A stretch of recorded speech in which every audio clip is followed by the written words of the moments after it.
The last thing we saw in the main storyline of the Division is that we had finally caught up with Faye Lau. She had just executed President Ellis and was trying to escape the scene after claiming that it was the Division who was responsible for his death. So given that we're a little while off receiving any new content, let us speculate on the future of the story. Where does this leave the Black Tusk?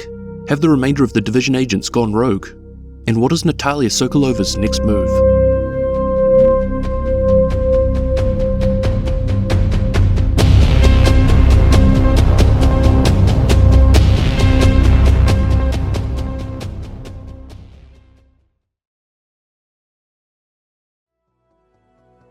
Before we get into it, a quick summary of where we left off. And yes, this works on the fact that Faye Lau wasn't killed in the final manhunt. After a short fight, she was taken down by the agents while trying to escape on a helicopter. Although she was dropped, Isaac didn't give us anything of substance that would confirm her death. But unlike the Barden fight, it also didn't announce that she was wounded either, so there is certainly room for speculation. However, like I've said before, Isaac has proven to be easily manipulated a number of times now, so I'm not overly convinced that what he says can be relied on anyway. Summing up Faye's situation, she lost her sister due to inadequate JTF resource to look after the settlements. Faye captures and interrogates rogue agent Cersei. Aaron Keener is killed, followed shortly after with Faye being found out as rogue. Barden Schaefer is captured by the Division. Faye locates President Ellis and executes him, blaming it on the Division. Faye is found and taken down by the Division. Following this fight, a couple of comms were revealed. These were recorded by Faye and left for Roy Benitez and Paul Rhodes. I know. You hate me. You never trusted me. You probably never liked me and only moderately tolerated me. It's okay. That's okay. We didn't have to be friends. And I know you probably think I'm a bitch, though you would never actually say that. Not to my face, at least. I think the reason we never really got along is we're too similar. We're stubborn, we care too much, and frankly, we're both pretty guarded people. We've both lost people, and we didn't deal with that as well as we could have, I guess, but I hope that when I'm done, you'll understand why I did what I had to do. I don't expect you to agree with it, but I hope you understand. I'm not sorry it went down like this, but I'm sorry I couldn't tell you why. Hey, Roy. This is hard. For me, this is probably the hardest thing I've ever had to do. You trusted me, and I loved you for that. It broke my heart having to keep secrets like this from you, but I knew if I told you what I was planning, you would try to stop me. And if you tried to stop me, there is no way I could have gone through with any of it. There's no way I could have interrogated Alicia, or met Schaefer, or gone with him. But I had to do this, Roy. I had to. We were losing. We lost the authority. We lost the trust of the people we were trying to protect. Without trust, we have nothing. It doesn't matter how many good or bad things we do if no one trusts you to get the job done. And with Schaefer and Ellis, we lost the legitimacy. We lost the ability to say we are on mission. Hell, the only one who agreed we were still on mission was Isaac. I knew what I had to do. All I needed was access, and I couldn't get that unless I joined them, or at least unless I could make them believe I joined them. I'm sorry I couldn't tell you why. I'm sorry I had to break your trust like that. But I hope, I pray, you'll forgive me someday. If you don't, I might have to come haunt your ass until you do.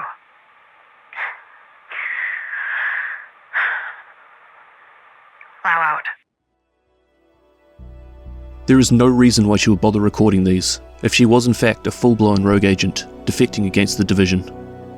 What these recordings tell me is that she has come to the conclusion that the Division is fighting a losing battle, and that the only chance they had was to take them down from the inside. Faye had become an undercover rogue agent.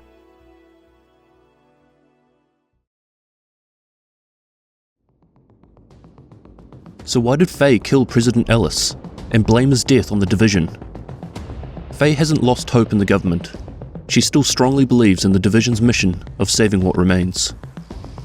But over time, watching this determined, well-funded new enemy and the remaining agents around her either be killed or turn rogue, joining the Black Tusk ranks, was only a matter of time before the agency fully collapsed.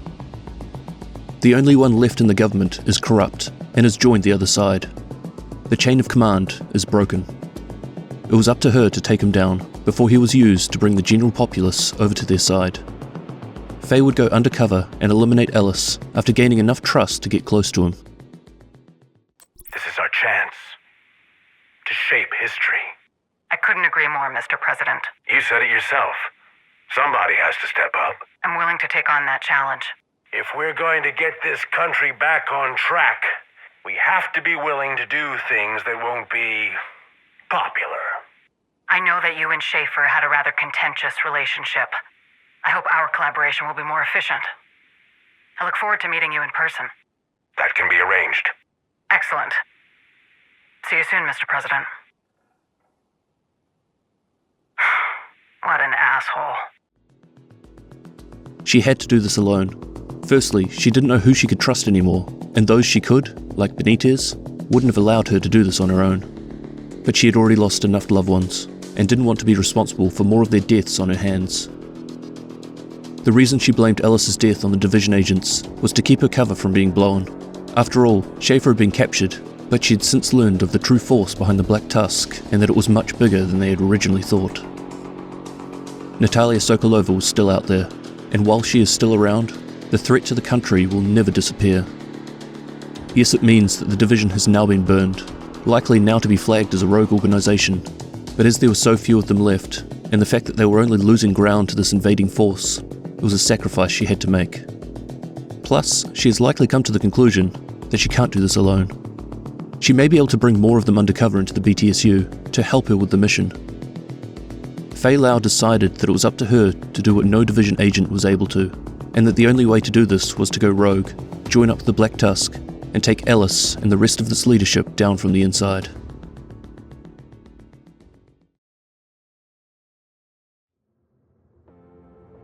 Faye had no problems with the fact that she could die while on this mission. But it would seem that she had discovered more about the driving force behind Ellis and the Black Tusk long before she executed him. She realized that what she had done so far was only the tip of the iceberg when it came to stopping these invaders. Other than taking her chance and eliminating the leadership, I don't think she had planned her next steps, and was forced to make some quick decisions on the fly, including the blaming of Ellis's murder, and she certainly wasn't expecting to be captured alive by the Division. Due to the SHD now being labelled as hostile, there is the potential for a little bit of a rift between the JTF and the Division. Faye has been held in an undisclosed location, where she has been interrogated by an understandably angry Alani Kelso. Given Kelso's generally less than flexible demeanour, Faye says nothing. She has a plan, but it involves her keeping the undercover situation on a need-to-know basis. All Faye says is that she wants to talk to Benitez. Eventually Kelso organises a meetup with Benitez. Although he is JTF, he knows Faye better than anyone else. If anyone is going to get her to talk, it's him. Faye tells him everything, and that this is far bigger than they could have ever planned for, but that she isn't done, and she needs his help to finish the job. Benitez believes her, and on top of this, provides her with a means to escape. At this stage, the BTSU had no idea she'd been captured, but she couldn't simply walk back in and join the Black Tusk ranks after disappearing for so long. She needed something that would not only lower the chances of questions being raised, but something that would bolster her position into the leadership. Benitez further assists her by providing the location and the guard schedule of Barden Schaefer. He would be her ticket back in. On top of this, maybe she would be able to find out what he was doing on Coney Island where he was captured.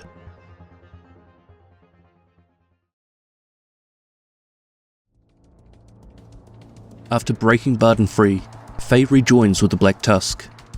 Although Natalya Sokolova is still skeptical, Faye's position with the organisation has been somewhat elevated. However, she was quickly put to the test. Kelso has brought in a number of agents who, after being flagged as rogue after Ellis's death, have needed to regroup. Fortunately, this is what they've been trained for, to be out there with potentially no support, alone. she launches an assault on Faye's last known location. Kelso is a stubbornly loyal individual.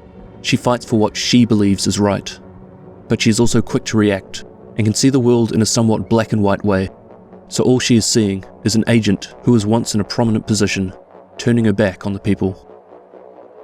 Faye knew this, which is why she chose not to tell her when being held captive, due to the risk of blowing her cover. But at the same time, she couldn't exactly tell her Black Tusk forces not to engage the approaching agents. Faye manages to organize a secret meeting with a couple of trusted agents that she has known since they were initially activated. She brings them in on her mission and insists they do their best from the other side of the conflict to deter the attacks and save as many agent lives as possible, for the real battle will be coming later on.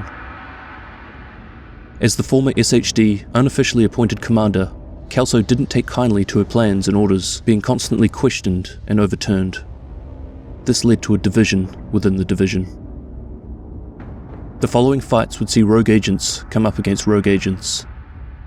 Bruised, battered, but certainly not defeated, Kelso agreed to a meeting with Faye. Although apprehensive, she worked through her issues with Faye and eventually came to an agreement to stop the attacks, while Faye proved what she was intending to do while working undercover for the enemy.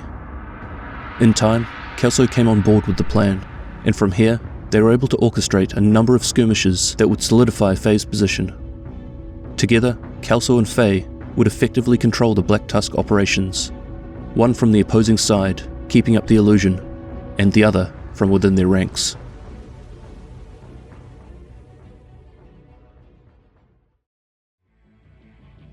With every conflict, Faye gains more trust from Sokolova.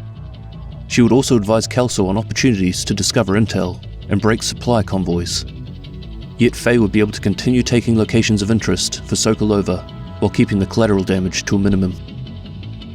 Over time, they would be able to work towards bringing down Natalya's organization, including her potentially secret force of super soldiers, the Hunters. But I think I've gone far enough with this video for now.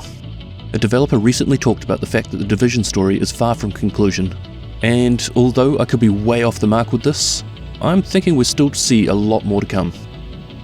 So this was just my thoughts and possibly hopes of the type of direction the story could take.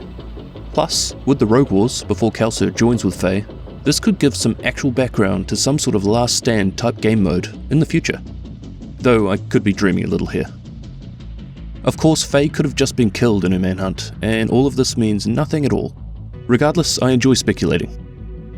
I'm happy to keep making these sorts of videos if there's interest. I actually find them really fun to talk about. I literally just go crazy on the keyboard without too much thought, based on what the story has shown us so far, and joining any dots that I can. My wife and I spend countless hours discussing weird fanfiction and speculation ideas on stuff like this. My poor kids.